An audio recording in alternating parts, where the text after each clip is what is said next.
আসসালামু আলাইকুম। আমি যত বছর ধরে সোশ্যাল মিডিয়ায় আমি অ্যাক্টিভ আছি বা আমি অ্যাক্টিভ ছিলাম, আমার মনে পড়ে আমি কখনো কোনো আলেমকে নিয়ে কখনো কোনো নেগেটিভ মন্তব্য করিনি বা কোনো আলেমকে আমি নেগেটিভলি প্রেজেন্ট করিনি কারোর সামনে।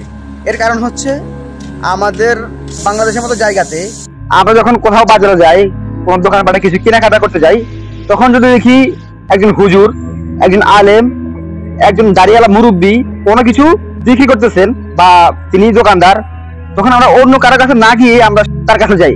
এর কারণ হচ্ছে আমাদের রাসূলের সুন্নাহকে ভালোবাসা, টুপি পাঞ্জাবি দাড়িকে ভালোবাসা, আলেমের যে ইলম, যে জ্ঞান, যে ইসলামিক জ্ঞান, সেটাকে ভালোবাসা। কিন্তু এখন মনে হচ্ছে ধীরে ধীরে আমাদের এই ভালোবাসাটা এখন মূল্যহীন হয়ে যাবে, অহেতুক হয়ে যাবে। এর কারণ হচ্ছে রিসেন্টলি কয়েকজন হুজুর আমাদের ইসলামিক স্কলার বলতে গেলে তারা এমন কিছু ঘটনা ঘটাচ্ছে তারা, যেগুলোর কারণে যারা ইসলাম বিদ্বেষী তারা এখন সুযোগ পেয়ে যাচ্ছে। আর আমাদের সেই আলেমরা তারা সত্যি সত্যি এমন কিছু কাজ করতেছে যেগুলো সম্পূর্ণ ইসলাম পরিপন্থী। তারা বিয়ের নামে, বিয়েকে সহজ করার নামে তারা যা করতেছে, এই যে মাহমুদ কাসেমি কি যেন ওনার নাম, আলেম, আমি ওনার বেশ কয়েকটি ভিডিও দেখছি। ওনার মূল কাজটা ছিল যে আসলে সমাজে যে বিধবা নারী আছে বা যেসব ছেলে মেয়েদের, যেসব মেয়েদের পরিবারের আর্থিক অবস্থা খারাপ, বাবা নেই, তাদেরকে পাত্রস্থ করা, তাদেরকে দিয়ে দেয়া। তো এটা নিয়ে তিনি আগাচ্ছিলেন, কিন্তু এটা নিয়ে তিনি আগানোর নামে তিনি নিজেও প্রায় 9টি বিয়ে করেছেন। এখন তিনি বিয়েগুলো কিভাবে করেছেন, কথা কথা তিনি বিয়ে করছেন, আবার কথা কথা তিনি আবার তালাকও দিচ্ছেন। এখন ইসলাম কি এটা বলে, আমাদের আল্লাহ রাসূল কি এটা বলে, বা বললেও তিনি কোথায় বলছেন? আল্লাহর রাসূল সাল্লাল্লাহু আলাইহি সাল্লাম আমাদেরকে বিয়ের বিষয়ে তিনি যে কথাগুলো বলেছেন, এগুলো তো সাধারণভাবে আমরা সবাই জানি। তিনি বলেছেন, তোমরা যদি ইনসাফ করতে পারো তাহলে তোমরা 4 বিয়ে করো, আর যদি ইনসাফ করতে না পারো তাহলে অনলি একটা মাত্র বিয়ে। কারণ কাল কিয়ামতের দিন তোমাকে জিজ্ঞাসা করা হবে তোমাদের অধীনস্থ যারা আছে, তোমার ছেলে মেয়ে, তোমার পরিবার, তাদের সাথে তুমি কেমন আচরণ করছো।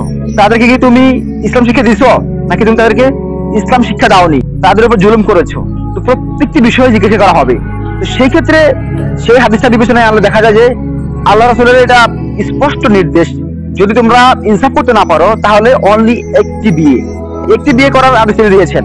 কিন্তু আমাদের হুজুররা, সবাই না, জাস্ট কয়েকজন হুজুর, তারা অতি আবেগী হয়ে, তারা অতি একটু ভালো স্বার্থে গিয়ে তারা এখন একটা মেয়ের 9 বছর বয়স, 13 বছর বয়স, তিনি সেই মেয়েকে বিয়ে করেছেন। আচ্ছা, বিয়ে করেছেন, ঠিক আছে, ইসলামের হিসেবে এটা বিয়ে করা যায়, কিন্তু আমাদের বাংলাদেশের যে প্রেক্ষাপট, যে আইন, সেখানে তো এটা জায়েজ না। তো ঠিক আছে, এটা ইসলামিক বিষয়, কিন্তু সেই মেয়েকে কয়েকদিন পরে, জাস্ট কয়েক মাস পরে তাকে আবার তালাক দেওয়ার মানে কি? সে মেয়ে এখন যে কমপ্লেন গুলো করছে, তার কমপ্লেন শুনে মনে হয়নি যে সে মেয়ে মিথ্যে বলছে।